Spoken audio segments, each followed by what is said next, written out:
Wie wird der Weg zur wahren Liebe im Mittelalter beschrieben? Und welche Proben sind auf der Suche nach ihr zu bestehen? Finden Sie es heute mit uns und der Geschichte vom Ritter mit dem liebentbrannten Herzen auf Medieval Art Stories heraus. Die wahre Liebe, Traum oder Wirklichkeit? Gibt es sie und wie findet man sie? Die beiden mittelalterlichen Werke, der Rosenroman und das liebentbrannte Herz, sind fantastische Analogien für die Suche nach der wahren Liebe. Nach dem modernen Verständnis meinen wir vielleicht, wenn wir uns verlieben, dass es vom Schicksal abhängt oder vom Glück, ob wir die Liebe gewinnen oder in unserem Leben halten können. Nicht so im mittelalterlichen Verständnis. Der Roman des liebentbrannten Herzens gibt die Antwort, dass der Liebende verschiedene Proben zu bestehen, sich zu bewähren hat, um die Liebste zu gewinnen. Der Autor der Geschichte ist René von Anjou, eine wirklich außergewöhnliche Persönlichkeit des 15. Jahrhunderts. Er schrieb und dichtete den Roman des liebentbrannten Herzens, der dann später vom Illustrator Barthélemy von Eyck auf meisterhafte Weise illustriert wurde. Kurz zum Autor und Dichter. René von Anjou war sowohl Herzog von Anjou und auch Graf der Provence, zeitweilig auch König von Sizilien und Neapel. Auch sein Leben mutet märchenhaft an. Er liebte Artus-Romanzen, Feste, Turniere, aber er war, wie gesagt, auch Autor, Dichter und Maler. Hier sehen wir ihn in der ersten Miniatur des liebentbrannten Herzens abgebildet. Er liegt im Bett und übergibt sein Herz einem Jüngling, der neben dem Bett steht. Eigentlich ist er engelsgleich, er hat Flügel. Er nimmt dieses Herz entgegen und wird später im Laufe des Romans zum Ritter. Er repräsentiert das Herz des Dichters auf der Reise, auf der Suche nach der Liebsten. Neben ihm der Knappe. Wir erkennen auf der Robe die züngelnden Flammen, die die Leidenschaft symbolisieren. Also zusammen der Ritter und der Knappe begeben sich als liebentbranntes Herz auf die Suche nach der Liebsten.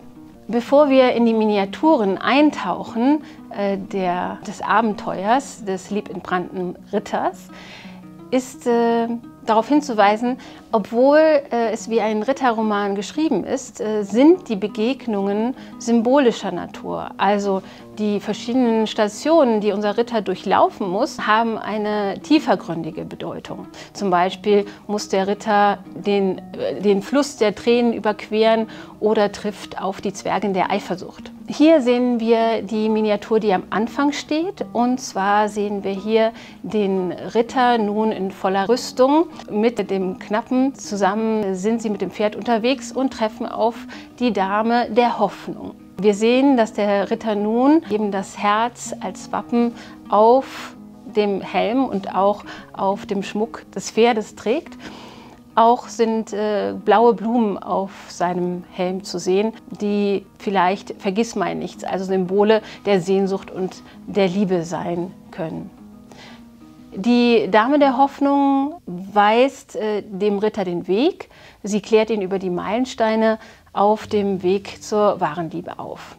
Die erste Station, die erste Probe sehen Sie hier. Und zwar treffen Sie auf die Zwergin der Eifersucht. Sie verstellt ihnen den Weg zum herzlichen Willkommen einer Befindlichkeit der Geliebten. In der Personifizierung wird diese gefangen gehalten, in der Ermitage, in der Einsiedelei, die hier abgebildet ist. Auch führt die Zwergin der Eifersucht sowohl das Herz als auch den Knappen, die Leidenschaft, in die Irre. Sie weist ihnen den falschen Weg, und zwar in den Wald des langen Wartens. Das ist die zweite Station, die zweite Probe. Hier sehen wir eine weitere Miniatur, und zwar mit dem Ritter und der Leidenschaft Le Désir, die sich im Wald verlaufen. Im Dunkeln trinken sie aus einer Quelle Im Hintergrund sehen wir die Stele dieser Quelle abgebildet. Und da sie Wasser aus dieser Quelle verschütten, bricht ein großes Unwetter über sie herüber. Stellvertretend ist es zu interpretieren wie großes Leid. Hier sehen wir die Miniatur, wo der Ritter nun auf der Stele liest, dass, wenn dieses Wasser verschüttet wird, das Unwetter heraufzieht. Es ist die Schicksalsquelle, aus der das Herz trinkt. Weiter geht es nun, und zwar gelangen sowohl das Herz als auch der Knappe in das Tal der inneren Einkehr.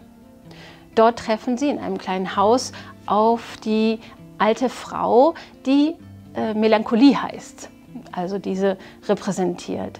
Melancholie backt vor der Feuerstelle das Brot aus dem Weizen großen Leides und dem Wasser des Flusses der Tränen. Sie führt auch die beiden Abenteurer zur nächsten Station. Und zwar ist es die Station der gefährlichen Passage, des gefährlichen Schritts, wo der Liebesritter auf den Ritter des Leids trifft. Wir sehen hier den Ritter des Leids abgebildet in schwarzer Rüstung mit Blumen. Dabei handelt es sich um die Blume der Calendula. In der griechischen Antike symbolisierte diese Blume die Tränen, also es ging darum, dass die Tränen von Aphrodite auf die Erde fielen und aus diesen Tränen dann diese Blume wuchs. Also auch wieder die Calendula, die Symbolik des Leids. Der Leidensritter fordert unseren Herzensritter zum Duell.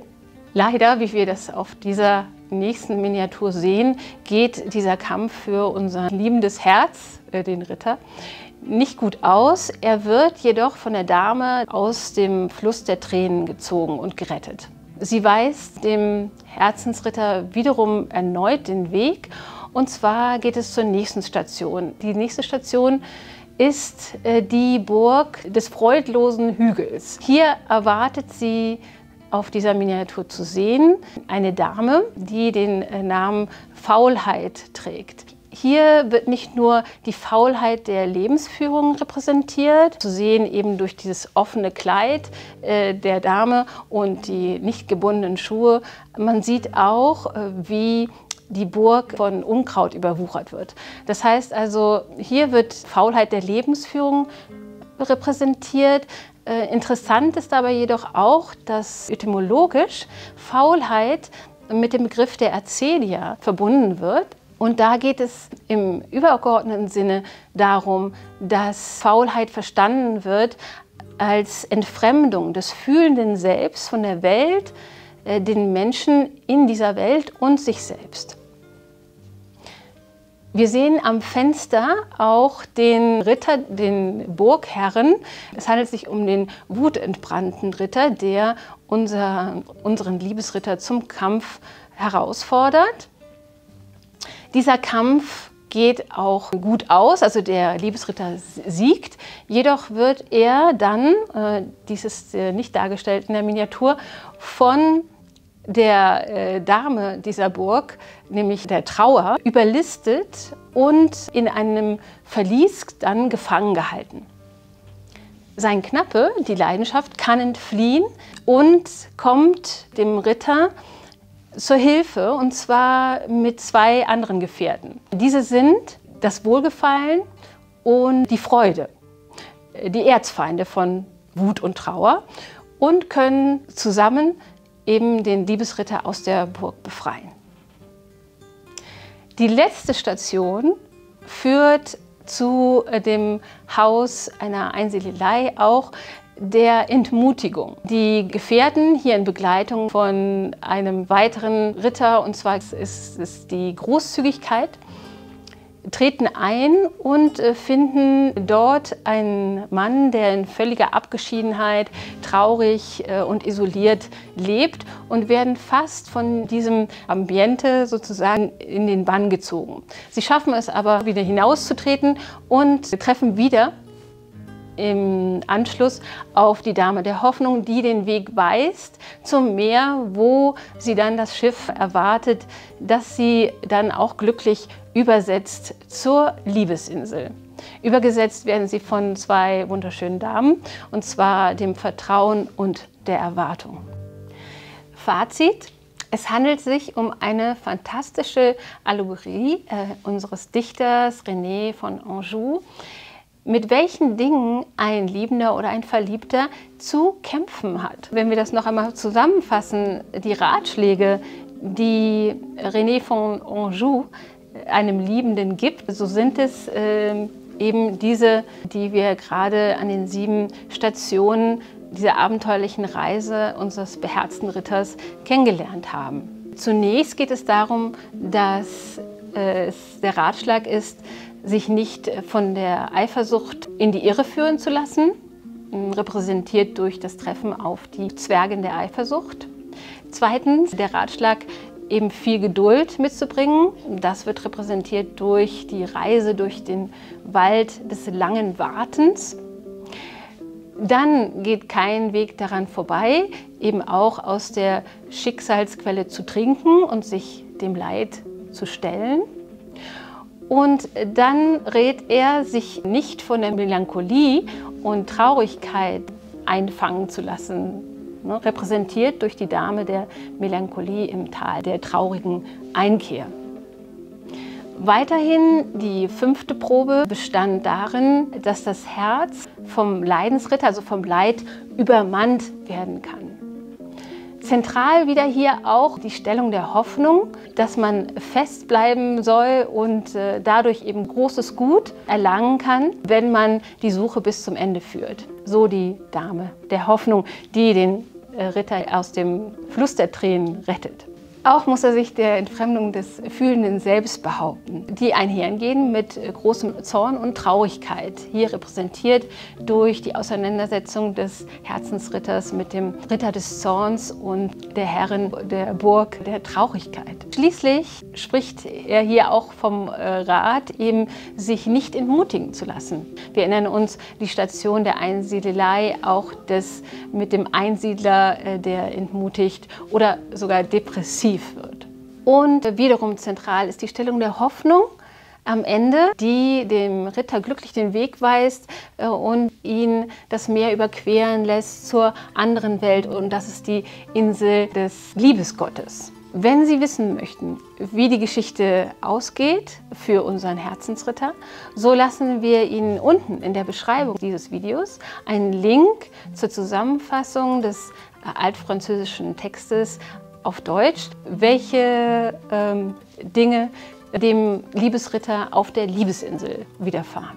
Wenn Sie noch mehr über die Liebe im Mittelalter erfahren wollen, so legen wir Ihnen hier 2 unserer Videos nahe, die im Abspann eingeblendet werden. Zum einen haben wir da für Sie ein Video, welches beschreibt, wie man sich früher gegenseitig die Liebe bewies, und Sie können auch ein Video unserer Verlagsleiterin Charlotte Kramer sehen, die über eine mysteriöse Bildergeschichte einer höfischen Liebe im 16. Jahrhundert berichtet.